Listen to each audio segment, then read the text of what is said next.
Hey everybody, Regina Ainley here, and it is time for Coffee with Regina. And I have my very special guest today, Therese, and and she has her mug with her as well.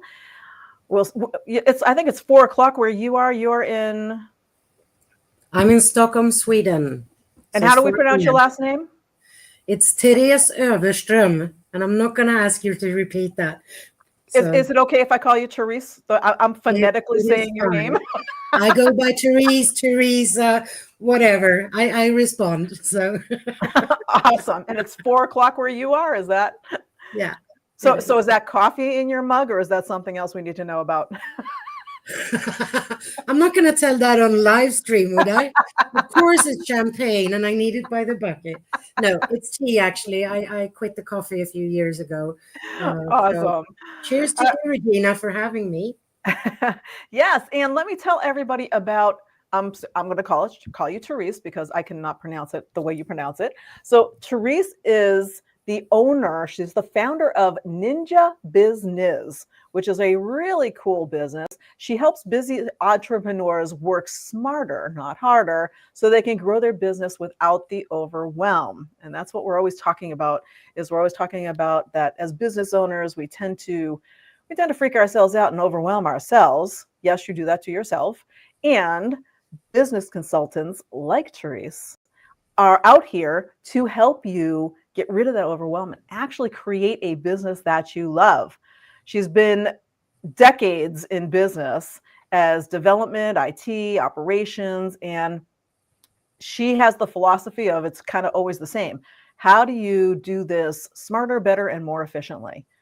Because that's what we strive for in business is how can we do things easier, right? Especially as small business owners. How do we systematize things? How do we create things so that our lives are easier as business owners? So I am so excited to have you here today. Thank you so much for being here. Thanks for having me. It's very exciting to be on your lives. I've seen them before, and now I'm one of your participants. So I appreciate that. Awesome. Yeah. So let's chat about that whole efficiency thing. I mean, when you think about small business owners, you work with a similar crowd as I do, and I mean, you and I know we can talk about this forever. When it Yeah. comes to those folks that come to us for help, what is the biggest challenge that they come to you with? I think it's about wearing all the hats, juggling all the plates. They started their own business for freedom. They might have, some people have been entrepreneurs their whole life, of course, but a lot comes from a job, 9 to 5, and they say, I've had it. And they start their own business because they see Wednesdays off, Fridays off, working 2 days a week. And suddenly they're up to their neck working not 40 hours, but 60, 80, 100 hours a week. They don't have time to go to that kid's basketball game because mommy needs to be in the inbox. And they're drowning in busy work. And that would be great if they made millions of dollars every year, but usually they don't. I usually say it quite frankly, working their butts off and getting nowhere fast. So I think that is the issue. Help me. I don't know how to do this. This is not what I signed up for. It's amazing to me how many people, you have a passion, you want to go do something, you have the skill to help people do something, but you don't necessarily have the business skills needed to Exactly. do it. Yeah. So while you go out and you start doing whatever it is that you do with passion, very quickly you start getting overwhelmed by the whole, oh, what's all this business stuff that I have to do with this? So it's one thing to have that core genius, that thing that you do best, and be really good at it and be able to transform lives and be able to help people however you help them. But at the same time, if you don't know how to do the business side of things, all of a sudden it becomes overwhelming and tedious, and all you've done is created another job for yourself. And maybe you were working a 40-hour work week job, and now all of a sudden, as your own boss, as your own self, solopreneur, now you're working 60, 70 hours, and you're like, wait, what? It was like I was getting a steady paycheck working 40 hours a week, and now I'm working 80 hours a week, and I'm getting like hardly anything here. This is ridiculous. What have I done to myself? And it's not always what it is that they know how to do, it's the business behind it. So, what do you help them with when they come to you? Well, first, I want to say you are so spot on with the explanation you just did, because I think I usually take the example. Let's say you're a trauma coach, you're a yoga teacher. Your zone of genius is to teach yoga or to help people resolve their trauma. And then suddenly you're stuck in automations, inbox, it's drowning you. And you're supposed to be smart on social media. And then you need to do invoicing and you need to do offers and all of this. As you say, the business side is not the natural part. You just want to do your yoga or your trauma coaching. So what I do is start by looking at their business. What is it that you do? How have you set it up currently? And what I see is, what's the word? English is not my natural first language, of course, but it is more or less figuratively or literally a pile of post-its. You just try to fix things as they come in, and that's not the way to run a business. So we start with, how can we simplify your business? How can we put in a system? A lot of people say, oh God, not a system. I hate that. I remember systems. They're just horrible. But a system can be very, very simple. It's about having a structured way of doing things. And whatever you do more than once, make sure you don't continue to do it. Put it into a checklist, put it into a template. Or you can go all the way up. I guess we got listeners of all advanced levels. So you can go into technical integration automations as well. But a simple system is just write down what it is that you do and do it the same way every time. That's one thing. And the first task I do is, let's remove the things you should not do. And that's, that one is a big one, because a lot of people have trouble letting go of stuff because, of course, we always do it best, right? So we know how to do it. We do it best. So when it comes to delegating and taking that stuff off of your plate, what do you do? So you need to have some systems. You need to know what it is before you hand it off. So how do you work with your folks to help them figure out, okay, here's what I can hand off to a VA. Here's what I can hand off to another company, a bookkeeping company or whatever. How do you go through that process with them? Well, I actually start one step before that. Every client I work with, unless they're obnoxious and say no, we start with a simple exercise, and this is for all of you to do after the live stream. Get 3 of those highlighter pens, 1 green, 1 yellow, and 1 red. Then take your task list for the last week and your to-do list and sit down with your pens and go through it.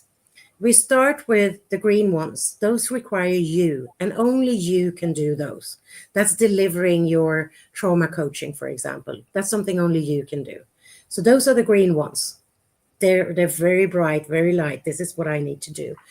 Then you look at the red ones. They are, do I really need to do this to drive my business and to move my business forward? And a simple thing to think for each of those, because we love our to-do list. Everything is important, of course. That is 80-20 rule, the Pareto principle. 20% of what you do is what drives your business growth. The other 80% is usually noise. So I want you to look at each task and each item on your to-do list and say, does this bring in cash to my bank account? Does this move my business forward? And if it doesn't, take that red pen and strike it out. And then we got 1 pen left, and that's the delegate pen. Things that you need to do, but it doesn't require you. Mark them yellow, even if you have to do them still today, but they could be delegated if you bring in someone, if you start making more cash and can actually afford a VA or an employee. Or, as you and I know, Regina, in the last couple of years, we got a brilliant assistant that costed $20 per month, and that's AI. If you get ChatGPT plus the paid version, you can actually get an assistant that you can delegate some of those tasks to. So that's how I start to get that mindset shift in. What should I focus on to drive my business growth? to make sure that I can continue to stay in business. Yeah, and you just said the key word. A lot of it is mindset. Yeah, So before anything happens, you need to get your head in the right place. You need to yeah, understand that it's okay to delegate. You don't have to be a control freak and handle everything. If you yeah, actually want to build a business that you could build a life around, so a lifestyle business. So say you want to take those Fridays off, you want to take Mondays off, whatever it is, you want to work, you know, 10 hours a week and whatever it is that you want to do, you have, especially if you want to create that kind of lifestyle, you have to delegate. It's yes, almost required unless you're not planning on making much money, yeah. right? That's true. And I think that delegate is a word that scares a lot of people. It doesn't matter if you're corporate, where I come from, decades of corporate before, or if you're an entrepreneur, because it's scary to let go. You're a control freak. We got more or less a control freak in all of us. And it doesn't have to be that hard. Because coming back to what we talked about systems, if you start documenting what you do, simple checklist, simple template, or just jot down on one of those post-its how you send an invoice or how you, I don't know, schedule your content, then you can actually hand that off to someone. And that means you don't lose control.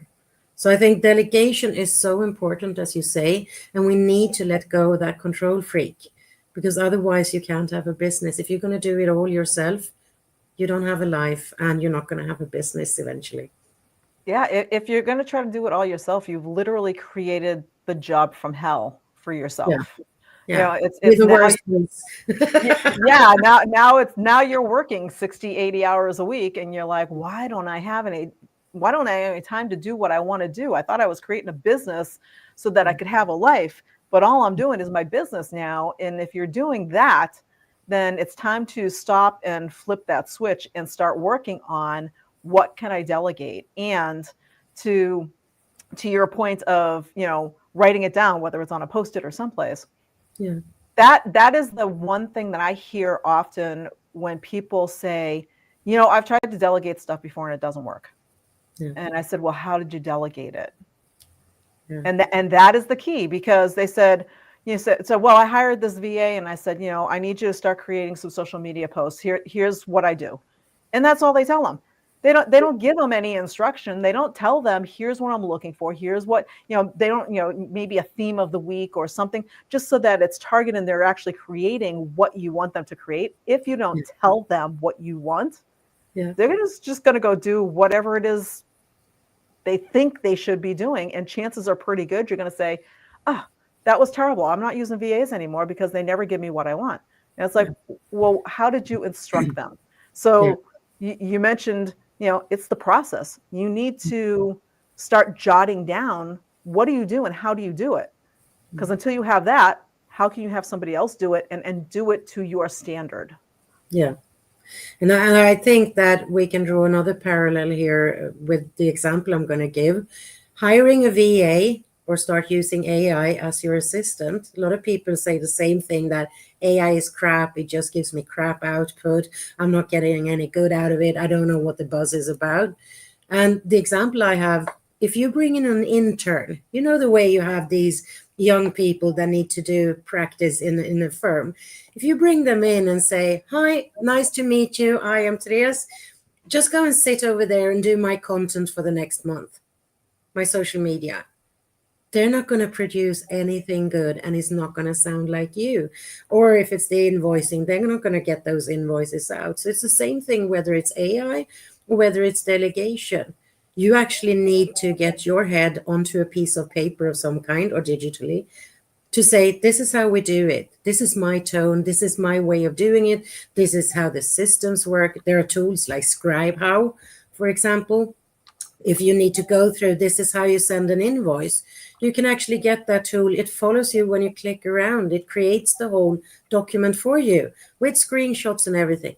Then you can send it to a VA or that intern or to AI, because you need to tell them what's in your head, how you do it. And that is difficult when it comes to delegation, I think. And that's so true, because I'll tell you, when I started my first business many years ago, it was a brick and mortar computer repair business, and It wasn't until after the first year, because I was really super busy and I was learning business at the time. This was well over 20 years ago. I had come from corporate world as well. And so I knew a lot about business, but knowing about business corporate world versus knowing how to be an entrepreneur are apples and oranges, two different monsters. Yeah. So that first business that I had, I literally absorbed everything that I could find on, well, how do you build your own business? How, so I read almost every book I could find. I went to every course. Small business administration. I went to everything that they had. And I had a mentor from the retired executives group here in the US called SCORE that helps, new businesses get started and that kind of thing. I did everything so I could learn. So that's where a lot of my business knowledge originally came from. Yeah. But at the same time, being especially a techie person, us techie people, we kind of do like to do our own thing and do it our way. So when it first came to that first business that I had, and I knew I was growing. I was growing, outside of my pants. I was like, I can't fit in here anymore. I need to bring in some help. That was my first thing. I seriously had a mental block on the pushback of, yeah, but nobody's going to do it like I do it. And I'm going to really have a problem with that. I don't think I can handle it. And I had to spend some time to let go of that. Yeah. And that's a big thing with a lot of people who are starting out, is that mindset and letting go. And then only after that was I able to actually create the systems. Because I'll tell you, here's something funny for you. I knew all about creating systems, and I know how to create systems and processes. I did it in corporate world, and then that part of it was translating over to my business. Except for I purposefully did not create the systems and the processes on paper because I didn't want anybody else to know about it. It was like, they're not going to be able to do it as good as I can, so I'm not putting it on paper. Yeah. It wasn't until I let go of that I was like, okay, put it on paper and give it to somebody else to do. Yeah. And then once I did that, I was like, why didn't I do this years ago? What was I thinking? Yeah. And I think that it's a scare. It's one of those, I'm so unique, just like everyone else. No one's going to do it like I do. I in corporate world, I hated delegation. I had to work on myself for years to learn to delegate, to learn to trust, because it is a skill you need to build. But I think it's also, we need to think security. We're so vulnerable in our businesses, especially as a solopreneur, that if something happens to you, God forbid you end up in a hospital, you have an accident or something. We have one of our colleagues who's posted now on all social media about her motorcycle accident that went really okay, but it could have really gone bad. And if you have documented what you do, of course your husband or your best friend can't step in and run your business like you do, but they can keep it going while you are away. That's a security thing, that if you don't like delegating or you don't like documenting, fine. But think about, you have insurance for your house, you have insurance for your car. This is your insurance for your business. So at least the invoices are being sent, some of the emails are being answered. You might not get your husband to do your yoga classes, or you do and you're never coming back again because he's good fun at it. But it is a security thing. So we need to step out of the me, and say that I'm not alone in this. I need to prepare. Yeah. Now, I'm curious with you, Regina. You asked me in the beginning of the talk, how do you start with your clients? What are the biggest things they come to you with? So I would like to turn it back to you to see, where do you start compared to where I start? I think we both start pretty much at the same place. It's understanding, who are you? What do you do? What is that core genius? What is that thing that you do best? And then what is everything else that you need to do? And where are all of those other pieces? Because until you understand what the individuals, the client's unique purpose is, so their very special gift that they have, whether it's, I'm a great yoga teacher, or I'm a great business consultant, I'm a nutritionist, I'm, whatever it is that you do, that's your core genius. That's what you do best. And You're a then unicorn. right? Your unicorn. I call it your unicorn factor. That's my Yeah. trademarked my trademark name, my framework. It's your unicorn factor. It's that thing that you do best, Mm. and it's the unique thing about you. What makes you unique and authentic? It's what makes you stand out. Because when you think about it, for both of us, you know, for our clients, we work in a world that is very oversaturated with coaches and consultants. And on top of that, people are now turning to AI and ChatGPT and Gemini and other places to be their business consultant. Yeah. So when you think of that and you think of what you do for a business, it's estimated that 60% of these, we'll call them soft skill businesses, coaches, consultants, business consultants especially, Yeah. that 60% are going to go away over the next 3 years. Yeah. And the reason is because AI can handle a lot of it. So what makes you stand out? What makes you that 40% that's staying? That's Yeah. your unique way of doing things, the human way, because people want that human touch. And there's only so much AI can do. And so once we figure out what is that unique, it's I say, finding your inner unicorn, right? For my Yeah. unicorn factor, it's unleashing your inner unicorn, and then you work outwards and say, okay, well, what are all these other pieces that, it's a business. It Yeah. needs to get done. And it's okay that you don't know anything about business yet. Just like I didn't when I started. I'm sure you didn't know about, being an entrepreneur. You came from corporate world as well. We knew corporate world inside and out. So, we were running, these big multi-million-billion-dollar businesses and, doing our stuff there. But at the same time, when it came to having a solo business, it was like, where do I start? What do I do? Yeah. Different monster. It And is. that's okay. You learn as you go. You need to be a continuous learner to be an entrepreneur, because things are changing all the time and you need to adapt. Because if you don't adapt, like with AI coming out and that kind of thing, if you don't adapt, you very quickly fall behind.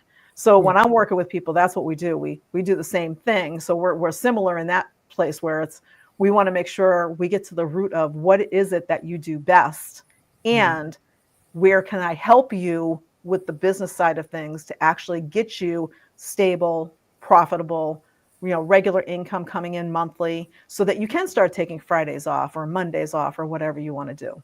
Yeah.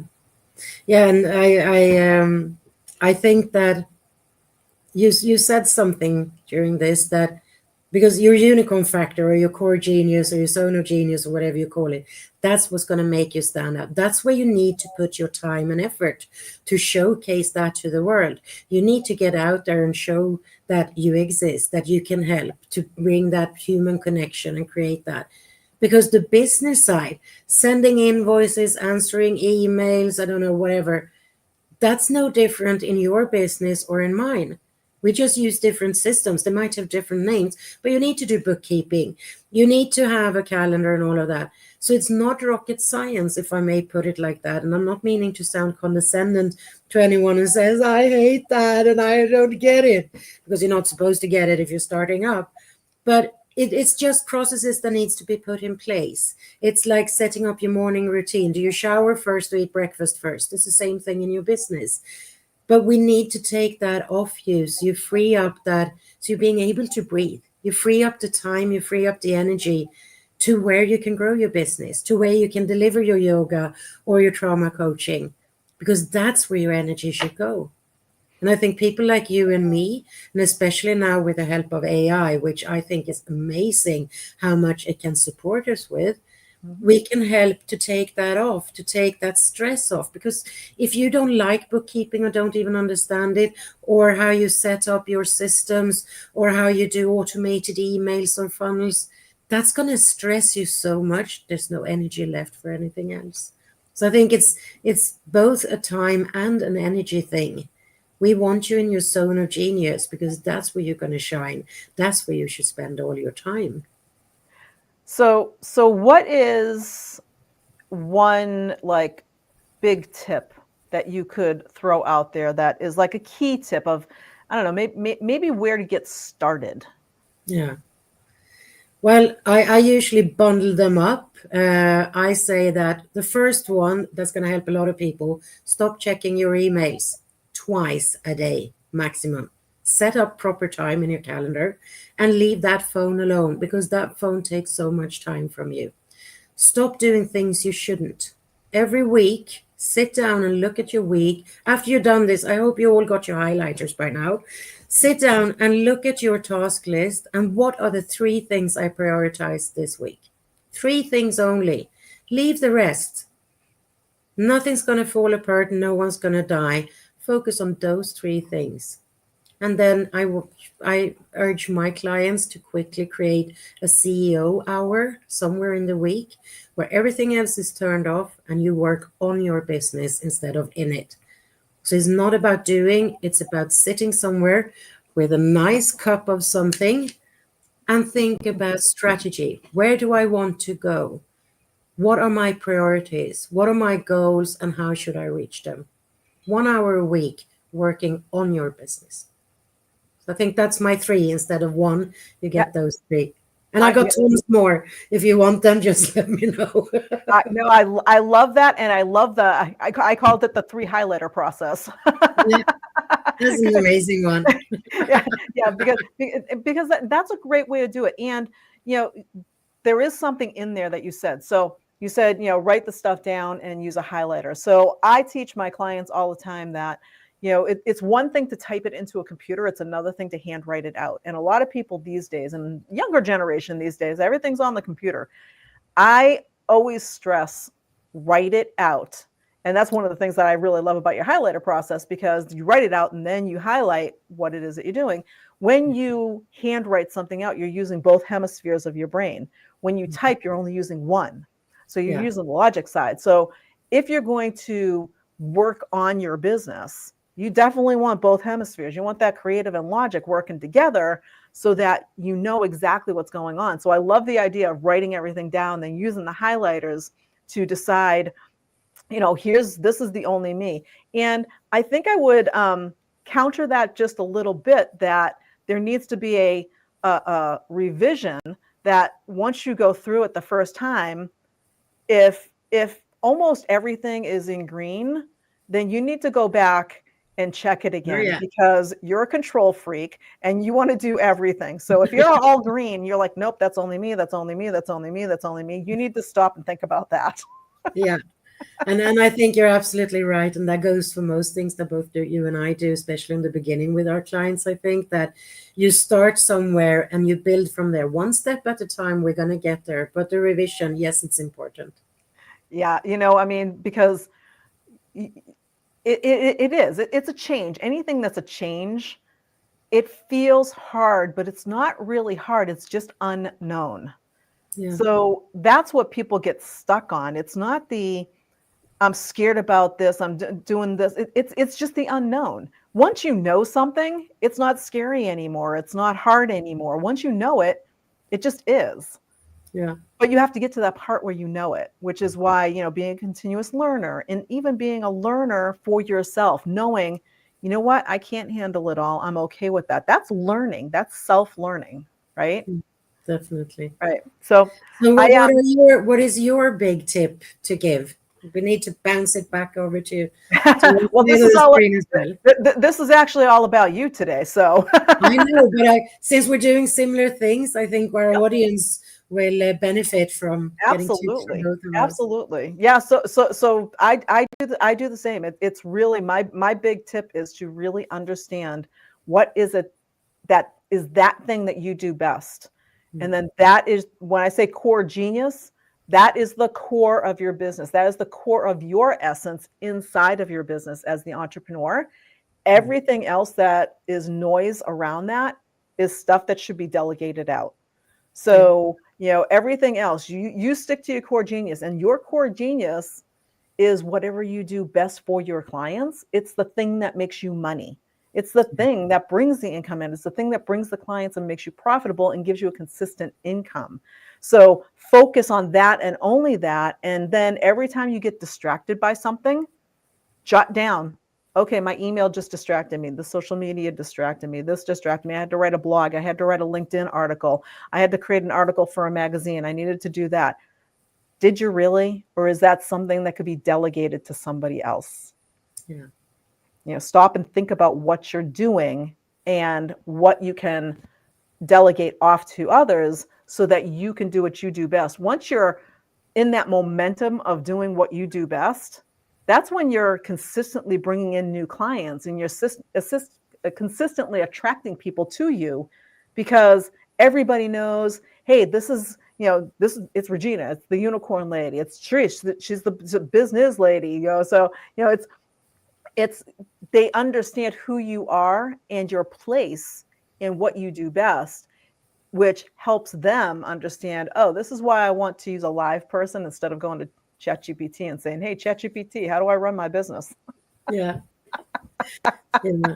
And I think that it's not only about being able to do what's best for your business. I usually put it what matters most, because I want to bring in the other side, the freedom side. Mm-hmm. That is usually a part of why you started this. If you don't have time to see friends, you don't have time to go to your kid's football game, is that the life you want to live? That's why sometimes my tagline I throw in that I help with blah, blah, blah. And so you can still make it home for dinner. Because if we free up this time, you are free to either spend it on sales or on getting your message out or on actually spending time with the people you love or doing whatever you need. And I got the question from someone I talked to, it was 2 weeks ago, that asked, what is the end goal of kind of your journey? Because if you come into my world, there are steps as well as in your world. We start here and we can take you all the way to the top. And I said, the end goal for my clients is sipping margaritas on a beach and kind of putting your head in once a week or once a month saying, business still running? Yeah. Are we still making money? Yeah. Okay, buy another margarita. And it's not that I think that any of my clients will get there because they don't want to. They want to be in their business. But I think that's the mindset. How can we step away from our business, the things that do not require you or me? So we can choose to either work more on our business, growing it. I don't know. Do we want an 8, 9, 10 figure business if that's the way? Or I only want to work 20 hours a week because I want to spend time with the family or I want to spend time on the beach. So it's So all there, really about creating a lifestyle business. yeah, Mm-hmm. make Yeah, sure your business fits the life that you want. exact. Oh, and that is a perfect place to start wrapping us up because we're actually over a half an hour. Can you I believe saw that? that. We could talk forever on this. Tell us about what's on your ninjabusiness.com. Well, on ninjabusiness.com, you can learn a little bit more about what I do and see a few offers that I have. And I have a gift for you today. I have a course called Don't Work Harder, Work Smarter that you can find on the site. And I think Regina's been nice to put the link in the chat as well. The course date is actually not set yet. I stumbled into some bumps on the road. So there's a wait list currently, but the date will come in hopefully next week. I will have a date for the course, and it's for you guys if you want to take this further, if you want to take those first steps and start bringing back time in your life and your business. My promise is 5 to 10 hours per week less than you're working today. Oh, I love that.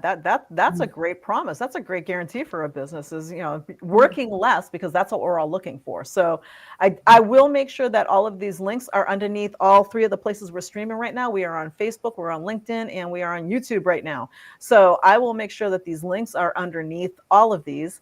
And I want to thank you so much for being my guest today. This has been amazing. And I'm going to say Therese, but I want you to pronounce your name again. Therese Öfverström. There you go. Yeah, I And think I'm gonna give you my LinkedIn link as well if people want to connect. And there's a newsletter there with some tips and tricks on this. So oh, that's that would be fabulous. yeah, I'll add it into the chat later. Awesome. Thank you so much for this has been like massive value from you today. I absolutely love this conversation and so many gold nuggets came out of this. I'll tell you, I'm taking the 3 highlighter process. I really like that idea. That is an amazing way. I love the idea of using what it was green, yellow, red. Green, yellow, and red. And Yeah. you need to go and check if those are dry or if they're still working, because usually we don't use highlighters. But look in your drawers. There's something somewhere in there. I love it. I absolutely love it. Thank you so much, Therese, for being here. I appreciate it. And we will see you all next time on Coffee with Regina. Bye for now. Bye, and thank you for having me.